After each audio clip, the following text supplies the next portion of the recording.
Hey guys, what is up? It's Armand here. It's a Saturday morning in Toronto. It's about +2 outside in February. Go figure. I decided to do a video that's probably long overdue for you guys this morning. This is going to be a video for the beginner to intermediate level DJ, and I'm going to say this is the best tip I can share with you guys to take your mixing from, intermediate beginner level up to more advanced, where you're going to have seamless mixing. You're going to have a continuous flow of energy through the mix, and you're not going to be able to hear, or the listener is not going to be able to hear, that the song is changing. Or at least by the time that they've figured out that it's changing, it's too late and you're already well into the next song. And that, of course, is what we want when we're playing deep house music, progressive house, house, and techno. Basically all of the forms of underground electronic music. Excuse me for a moment while I sip my coffee. Actually, I should show you guys this mug. Check me out. My little cousin went on Facebook 4 years ago at Christmas and snagged some photos of me. Had this coffee mug made. Real cute. All right, back to the video. So, what we're talking about here is not waiting too long to start mixing in your next track. Suppose you've got track A playing over here, and it's got about a minute left in the song. Now, if you pay attention to how electronic music is structured, in particular deep house and progressive house, you're going to notice that the melodies of the music are going to start to fall away towards the end of the song. Now, that's not necessarily a bad thing. The producers of the music give you, maybe 16 or 32 measures of music where the melody is kind of dropping away and you have really just more of a beat left, okay? They give you time to mix out the song. Great, that's helpful. However, that does not mean we should just blindly follow the structure of the music and wait until track A over here is just a beat left. And you can usually see where this happens in the music too by looking at the waveform. On the waveform here, you'll see it gets a little smaller right in this section. Sorry, my webcam's not focusing on that too well, but I think you can see it a little bit. The waveform there is a little shorter. So that means some of the sound is gone by over here, whereas here towards the end of the track, but not the very end, you've got a little bit more going on, right? So you can pay attention to the waveform, but really this is the kind of topic where you've just got to listen and use your ears, and knowing your music library, of course, is critical. You've got to know how much music you have left in a given song before it just falls away to the sort of just the beat. And so the problem I'm identifying here, and I've alluded to this in one of my videos before, but I thought this, I think it was the top 5 best tricks. You can check out my YouTube channel, and there's a video there called 5 best tricks to improve your mixes, or mistakes to avoid. But this is a really critical topic, so I thought it warranted doing a video on this topic only. What we're talking about here is waiting until the music is mostly gone before starting to put in the next song. The effect of that as a listener is that you hear the music resolve down to just a beat, and then you start to hear the new beat coming in.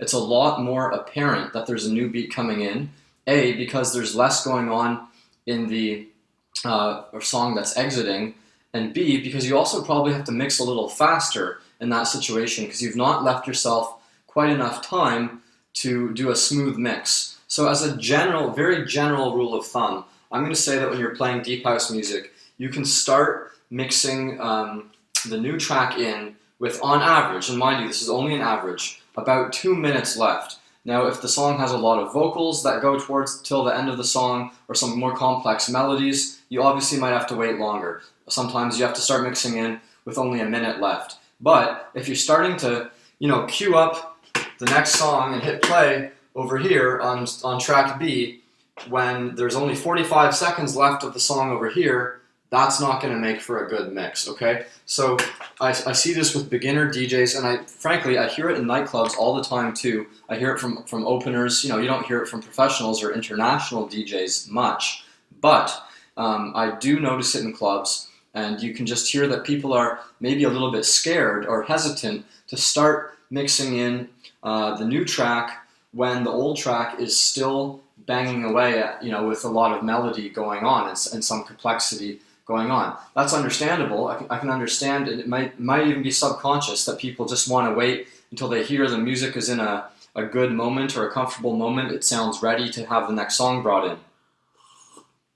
This also, of course, raises the problem of mixing out of key, okay? It's a lot easier to get away with mixing out of key if you just wait until the melodies go away and it's just the beats left, right? Because now you're not actually really mixing out of key. You're just going from a song in, say, D minor to a beat, and then you're going from the beat to a song in F sharp major, for example, okay?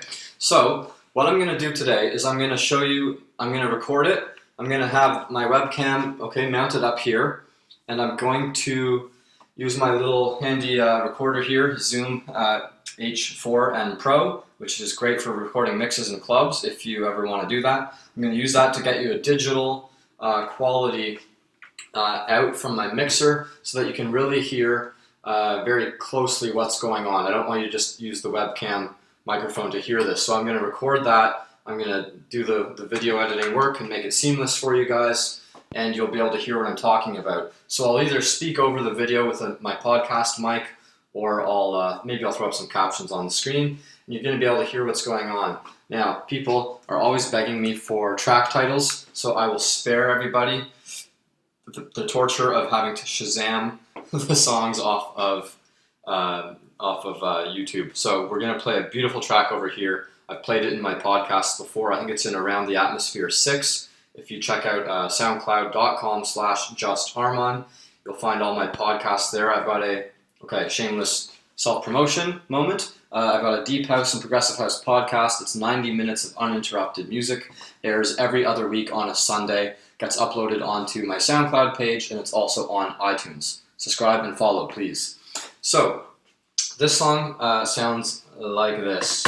The song is Last Indos, okay, by Nicholas Rada. Well, the track is by Robert R. Hardy, but it's a Nicholas Rada remix. Beautiful track, very progressive driving music.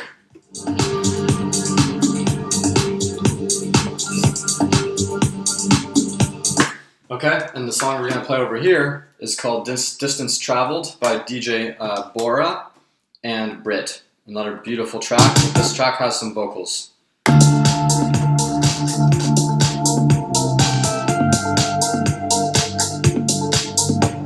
Trying to show you the vocal area. Change the current based on what you approve. Okay, so that's the two songs you're going to be hearing. You've got the track titles, so you can go and listen to them and download them to your heart's desires. Now, let's mix.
sound, but let's talk about what happened in those two examples, alright? So I trust everyone will agree that the second mix sounded a lot better, a lot smoother. The track over here, Last Indos, it did not drop away to just a beat like it did near the end, or like it did before you heard the new song come in the second track. So what I'm talking about is over here.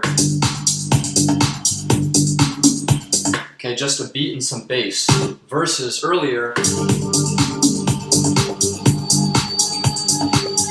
Okay, over there you've still got some vocals, you've got another synth that's adding some rhythm to the track. All right, so what I did there was I actually started mixing in the second track fairly soon after the last major breakdown in this song, which is evidenced there by that dip in the waveform, right? So I'm just showing you that as an example, but of course, again, this just highlights like the importance of knowing your music. So what I was able to do was mix them both together nearly at full melodic volume on the mids and the highs, right? And mind you, like this track here called Distance Travel is in D minor, and whereas this song over here is in G major, I believe it was. Yes, G major. So you don't actually have to mix, in the same key to mix, as they say, in key, right? So you can use keys that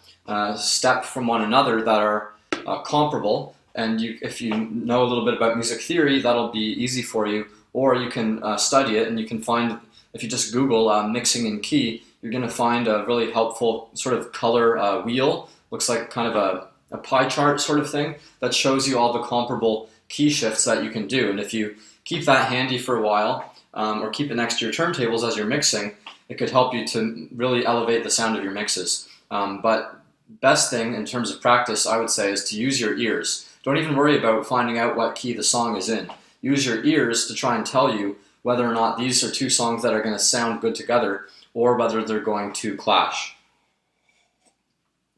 So I hope that's been helpful for you. The takeaway is, have confidence in your abilities.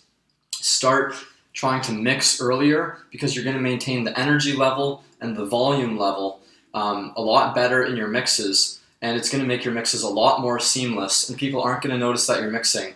And of course, sneaky mixing or smooth, buttery mixing is the name of the game when it comes to music like this. All right? Practice, practice, practice. Thanks for watching. Don't forget to check out my SoundCloud page.